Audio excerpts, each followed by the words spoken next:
স্বাগত জানাচ্ছি খাতুনগঞ্জ থেকে মতিঝিলে। সাথে আছে আমি শামীম জাহেদি। সময়ের সাথে পরিবর্তন আসছে রেস্তোরাঁ ব্যবসায়। উদ্যোক্তারা বলছেন ব্যবসার পাশাপাশি অঞ্চলভিত্তিক বিখ্যাত খাবারের স্বাদ এবং ঐতিহ্য সারা দেশে ছড়িয়ে দেওয়াই তাদের উদ্দেশ্য। আজ আমাদের আলোচনার বিষয় রেস্তোরাঁ ব্যবসা। এই নিয়ে আলোচনা করতে আমার সাথে স্টুডিওতে রয়েছেন চিটাগং এক্সপ্রেস রেস্টুরেন্টের পার্টনার মোহাম্মদ মফিজুর রহমান এবং বিবি বিরিয়ানি ও চাপ সামলা রেস্তোরাঁর উদ্যোক্তা সাইমন ইমরান হায়দার। তবে মূল আলোচনা যাবার আগে দেখে নেব একটি প্রতিবেদন।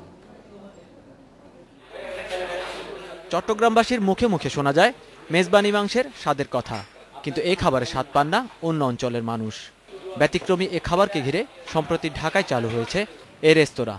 ফলে চট্টগ্রাম না গিয়েও এখন মুখরোচক এ খাবারের স্বাদ নিতে পারছেন অনেকেই। চট্টগ্রামের মেজবানির মাংস তো সবসময় নাম শুনি, চট্টগ্রামে গেলেও খাওয়া হয়, তো সেটা আমি যখন এখানে বসেই পাচ্ছি, কাজে সেটা কেন এনজয় করবো না। ফ্রেন্ডদের মাঝখান থেকে আজকে শুনলাম যে মেজবানি খাবারের কথা, তো এখান থেকে আজকে চলে আসলাম আর কি, 3 ফ্রেন্ড মিলে খেয়ে দেখি আসলে কেমন। শুধু এটি নয়, ভোক্তা আকর্ষণে ঐতিহ্যবাহী খাবার নিয়ে রাজধানীতে চালু হয়েছে এমন বেশ কিছু রেস্তোরাঁ। এখানকার বলেছিল আমাকে যে বিফ বিরিয়ানিটা অনেক মজা, তো আমি সেটার জন্যই আসলাম। আর এখানকার সার্ভিং সিস্টেমটা একটু আলাদা। উদ্যোক্তারা বলছেন অঞ্চলভিত্তিক খাবার নিয়ে তাদের এ বাণিজ্যিক উদ্যোগ দেশীয় খাবারের ঐতিহ্য রক্ষায় সহায়তা করবে। কয়েকশো বছরের এটা একটা ট্র্যাডিশন। আমরা এই ট্র্যাডিশনটাকে চিটাগংয়ের বাইরে, ঢাকায় বা ইভেন দেশের বাইরে যারা আছে ওদের কাছে পরিচিত করার জন্য আমরা এই খাবারটা ইন্ট্রোডিউস করলাম। যেটা তৈমুর চৌধুরী, ইন্ডিপেন্ডেন্ট নিউজ, ঢাকা। দেখলাম প্রতিবেদনটি। আমরা খাবারের গন্ধ পাচ্ছি। যারা মফিজুর রহমান এবং যারা হায়দার, আপনাদেরকে স্বাগত জানাচ্ছি এই অনুষ্ঠানে। কেমন আছেন আপনারা? ধন্যবাদ, ভালো আছি। জনাব রহমান, প্রথম প্রশ্ন আপনাকে শুরু করি। আমরা প্রতিবেদন দেখলাম যেখানে এখন নতুন যারা উদ্যোক্তা তারা রেস্তোরাঁ ব্যবসার দিকে ঝুঁকেছেন, কিন্তু রেস্তোরাঁ ব্যবসা একই সাথে এক ধরনের রিস্ক করে যে একটা সময় নির্দিষ্ট সময় পর খাবারটা আসলে আপনার বিক্রি করতে পারবে না যদি না আপনার কাস্টমার না থাকে। এই ঝুঁকি নিয়ে এত কিছু চিন্তা করে কেন রেস্তোরাঁ ব্যবসা দিকে আপনি শুরু করলেন? আসলে আমার যেটা উদ্যোগ ছিল যে আমরা ভালো খাবারটা খাওয়াবো, এবং এইটা করবার জন্য আমাদের যেভাবে করে করতে হয়, প্রথম দিকে আমাদেরকে এই ঝামেলাটা নিতে হয়েছে। ধরেন আপনার একটা নির্দিষ্ট সময় পর এটা নষ্ট হয়ে যাচ্ছে, কিন্তু পরবর্তীতে আমরা সেটা কাটিয়ে উঠেছি। এটা একটা ওয়ার্ল্ড ওয়াইড কিছু স্ট্যান্ডার্ড থাকে, সেই স্ট্যান্ডার্ডগুলো আমরা মেনটেন করার চেষ্টা করছি। আচ্ছা, সেটা করেই আপনারা ব্যবসা শুরু করলেন? সেটা করেই আমরা করার। আচ্ছা, ধন্যবাদ। আমি আপনাকে ফিরে আসবো। জনাব সাইমন ইমরান হায়দার, জি, আপনি যখন শুরু করলেন আপনার ব্যবসা বিবি বিরিয়ানি বা চাপ সামলাও, এই যে রেস্তোরাঁ শুরু করলেন, এর আগে কি আপনি কোনো এক ধরনের মার্কেট রিসার্চ বা সার্ভে করেছেন যে কেন আপনার পণ্য, বাজারে তো অনেক অনেক খাবারের দোকান রয়েছে, কেন আপনার পণ্য বিক্রি হবে বা আপনার দোকান থেকে মানুষ কেন খেতে আসবে? আসলে বিং অ্যান ইয়াং এন্টারপ্রেনার, আমি সবসময়ই চেষ্টা করেছি যে দেশীয় প্রোডাক্ট নিয়ে কাজ করার জন্য। তো আমার একটু কেস স্টাডিজ যদি আমি আলোচনা করি, তাহলে আই হ্যাভ স্টার্টেড উইথ পিঠা। আমি যখন ইউনিভার্সিটি স্টুডেন্ট, আমাদের দেশের ঐতিহ্যবাহী পিঠা। এক্স্যাক্টলি। তো ওই কাজটা করার সময় যে ডিফিকাল্টিসগুলো আমি ফেস করেছি, সেই ডিফিকাল্টিসগুলোকে কিভাবে আরো মিনিমাইজ করা যায় আমার এই নতুন ব্যবসাগুলোতে, যেগুলো চাপ সামলাও বা বিবি বিরিয়ানি, সেই কাজগুলা এখানে আমরা ইম্প্রোভাইজ করার চেষ্টা করেছি। এবং এখানে দুটা জিনিস আমরা মূলত এমফাসাইজ করেছি, সেটা হচ্ছে R&D and brand identity. Right. আমাদের এই দুইটা রেস্টুরেন্ট কি এখন ব্র্যান্ড রেস্টুরেন্ট হিসাবে পরিগণিত হচ্ছে, যদিও এটার কোনো প্যারামিটার নাই বাংলাদেশে যে কারা ব্র্যান্ড রেস্টুরেন্ট কারা ব্র্যান্ড রেস্টুরেন্ট না। বাট আমি দেখছি যে আমার রেস্টুরেন্ট সার্ভে করার জন্য IBA থেকে স্টুডেন্টরা এসে আলাপ করছে, NSU বা আরো বিজনেস স্কুল যারা আছে তাদের অ্যাসাইনমেন্ট দেওয়া হচ্ছে যে এই রেস্টুরেন্টটা কিভাবে এইভাবে ভালো করছে, কেন করছে, এবং ব্র্যান্ড আইডেন্টিটিটা কিভাবে ম্যাচ করছে। তো বোঝা যাচ্ছে যে আসলে আমরা ব্র্যান্ড নিয়ে যেভাবে কাজ করার ইন্টেনশন প্রকাশ করছি, সেটা দেখেই আমরা এগিয়ে যাচ্ছি। আচ্ছা, ধন্যবাদ। আপনার কাছে ফিরে আসবো। জনাব রহমান, আপনাকে জানতে চাচ্ছি যে খাবারের দোকানে একটা বড় জিনিস হচ্ছে যে কোয়ালিটি, এবং উনি ব্র্যান্ডের কথা বলছিলেন।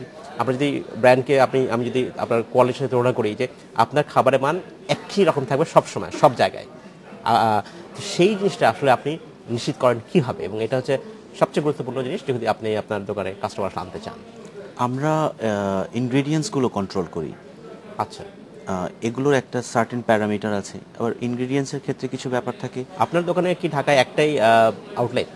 একটাই। আচ্ছা, আমরা এটা আমাদের চাহিদা থাকা সত্ত্বেও আমরা এটার আউটলেট বাড়াচ্ছি না। আচ্ছা, কারণ আমরা যেই জিনিসটুকু করছি ওটা আমরা ভালোভাবে করতে চাই।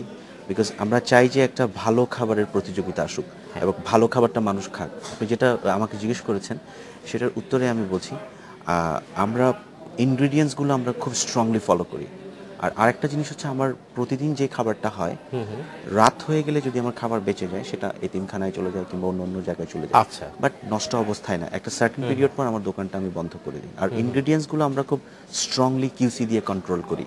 এগুলো রাখার প্রপার জায়গা আছে, ওয়ার্ম একটা জায়গা আছে, দরজা বন্ধ, আচ্ছা, যেখানে সেগুলো শুষ্ক থাকে এবং আর্দ্রতা থেকে। আমাদের দেশের অধিকাংশ খাবার ক্ষেত্রে হাইজিনের কথা বলা হয় যে আমরা যে পরিবেশে রান্না করি সেই পরিবেশটা নিয়ে অনেকে প্রশ্ন করেন। আমরা বিভিন্ন সময় ড্রাইভ দেখি যেটা মোবাইল কোড যায়, তো এই বিষয়ে আসলে আপনারা কতটা সচেতন? আচ্ছা, হাইজিনের ক্ষেত্রে আমি যেটা বলবো, আমার খাবারটা রান্নার পর থেকে পুরো সময়টাই কয়লার উপর থাকে।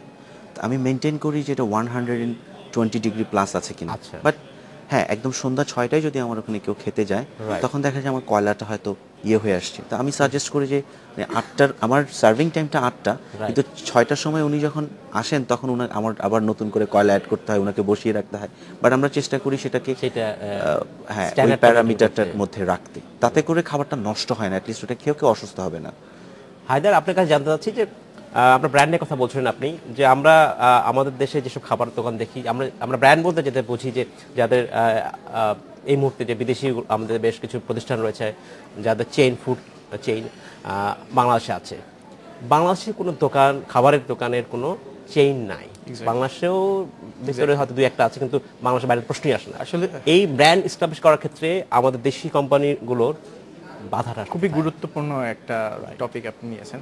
আসলে যতদিন পর্যন্ত আমাদের রেস্টুরেন্টগুলো চেইন মেনটেন করতে পারবে না, চেইন না হবে, ততদিন পর্যন্ত কিন্তু আসলে R&D-তে যেই টাকাটা ইনভেস্ট করতে হয়, R&D-তে একটা যে কোনো প্রতিষ্ঠানের জন্য, যে কোনো প্রতিষ্ঠানকে R&D করে না, আমাদের দেশে ওরকম কোনো প্রতিষ্ঠানই দেশীয় প্রতিষ্ঠান R&D করে না। বাইরের দেশে যেটা থাকে, বিশেষায়িত কিছু প্রতিষ্ঠানই থাকে যে প্রতিষ্ঠানটা শুধু খাবারের বিভিন্ন খাবার নিয়ে R&D করতে থাকে এবং তারা R&D করে ইম্প্রোভাইজ করে ডাইভার্সিফাই করে প্রোডাক্ট ওই অন্যান্য ব্র্যান্ড রেস্টুরেন্টকে অফার করে যে আমি এটা ইনোভেশন করেছি, তো তুমি দেখতে পারো, যেগুলো কমার্শিয়ালি ভায়াবল। আমাদের দেশে রান্না নিয়ে কি হয়? আমাদের দেশে রান্না নিয়ে অনুষ্ঠান হয়। আমাদের দেশে যেই অনুষ্ঠানগুলো হয় আমরা টিভিতে দেখি, যারা আমি সম্মান রেখেই বলছি, রন্ধন বিশেষজ্ঞ, রন্ধনবিদ যারা আছে, তারা ওই বাড়ির কিচেনে কিভাবে কোনটা দিয়ে কি করলে ভালো হবে, কত তাড়াতাড়ি কত সুন্দর কুক হবে, এটা নিয়ে আলোচনা করে। আপনি একটু দেখতে পারেন, আজকে যদি আমি একটা ওয়েস্টার্ন ফুড লাইক পিৎজার কথা বলি, পিৎজার একটা ফরম্যাটে চলে আসছে। আমি ডো নিলাম, তার উপরে ইনগ্রেডিয়েন্ট দিলাম, এত ডিগ্রিতে কুক করলাম, আমার পিৎজা হয়ে গেল। বাট আমাদের ফুডগুলো, দেশি খাবারের ক্ষেত্রে শেফ ফর্মুলা নাই, কোনো ফর্মুলা নাই, এবং শেফের উপরে অনেক কিছু ডিপেন্ড করে। রাইট, উনুন বা চুলার উপরে রেখে কত, যদি 2 সেকেন্ডও বেশি রাখে একরকম টেস্ট হবে। আমাদের হার্বস যা আমরা ইউজ করি, এটা একটু বেশি হলে একরকম টেস্ট হবে, একটু কম হলে আরেক রকম টেস্ট হবে। এখনো পর্যন্ত কোনো ফরম্যাটের মধ্যে আমরা আনতে পারিনি বা কেউ এটা নিয়ে কাজ করেনি। কাজটা না করার কারণ হচ্ছে আমাদের যারা বড় গ্রুপ অফ কোম্পানিজ যারা আছে, যারা এই ফুড নিয়ে কাজ করছে বা ফুড রেস্টুরেন্ট, অনেক বাইরের ফুড চেইন চালাচ্ছে, তারা কিন্তু দেশীয় একটা ফুড চেইন করবে। আমাদের এখানে সবাই ট্রেডার, যারা বিদেশি ব্র্যান্ডগুলো বাংলাদেশে নিয়ে আসছেন, তারা একটা কমিশন পাচ্ছেন, কিন্তু নিজেদের উদ্যোগে দেশি কোনো ফুডের। আমাদের ফুডগুলো কি কোনো অংশে কম? আমাদের ফুড, বাংলা ফুড বা বাংলাদেশি ফুড, রাইট, এটা যদি ওয়ার্ল্ড মার্কেটে কম্পিটিটিভ না হতো, যদি কম্পেয়ার করার মতো না হতো, তাহলে ব্রিটেনে কিংবা ইংল্যান্ডে আমাদের ফুড এত জনপ্রিয় হতো। বাংলাদেশের খাবার এত রেস্তোরাঁ এত জনপ্রিয়। এক্স্যাক্টলি। আরেকটা জিনিস আমি একটু অ্যাড করবো, সেটা হচ্ছে ব্র্যান্ড সেন্সটা। অনেকে আছে খুব ভালো খাবার তৈরি করছে, সে ফর এক্সাম্পল একজন কাজ করছে কোনো একটা মিষ্টি আইটেম নিয়ে, তার ব্র্যান্ড কালার সে দিয়ে দিল ডিপ রয়্যাল ব্লু বা নেভি ব্লু। সো একটা মিষ্টি আইটেমের সাথে কি একটা নেভি ব্লু ডেকোরেশন যায়? কেন সে দিয়েছে? কারণ সেই কালারটা তার ফেভারিট, তার পছন্দ। সো এই ব্র্যান্ড সেন্স তখনই হবে যখন আমি R&D করে এটাকে আরো সিরিয়াসলি চিন্তা করব। আচ্ছা, এটাই মোটামুটি ভাবে আর কি আমার রিসার্চ থেকে বের। আপনাকে অসংখ্য ধন্যবাদ। আমাদের সময় হয়েছে একটু বিরতি যাবার, ফিরছি শীঘ্রই, আমাদের সাথেই থাকবেন।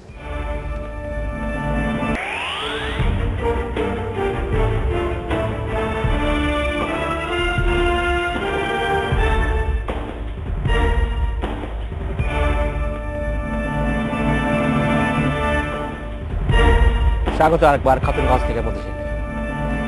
আজ আমরা আলোচনা করছি রেস্তোরাঁ ব্যবসা নিয়ে। এ নিয়ে কথা বলতে আমার সাথে স্টুডিওতে রয়েছেন চিটাগং এক্সপ্রেস রেস্তোরাঁর পার্টনার মোহাম্মদ মফিজুর রহমান এবং বিবি বিরিয়ানি ও চাপ সামলাও রেস্তোরাঁর উদ্যোক্তা সাইমন ইমরান হায়দার। জনাব হায়দার এবং জনাব রহমান, আপনাদেরকে স্বাগত জানাচ্ছি অনুষ্ঠানে আরেকবার। জনাব ইমরান, আপনার সাথে কথা বলছিলাম যে আমরা কি করে ব্যবসা ব্র্যান্ড বাড়াতে পারি। তো একটা জিনিস আমরা দেখি যে আমাদের দেশে যেসব প্রতিষ্ঠান রয়েছে তারা তাদের দেশের, আমাদের দেশের যারা কাস্টমার তারা মূলত দেশি লোকজনই যায়, কিন্তু একটা ইন্টারন্যাশনাল ফ্লেভার আমাদের দেশের রেস্তোরাঁর মতো পাওয়া যায়। এর কারণটা কি? আসলে এটা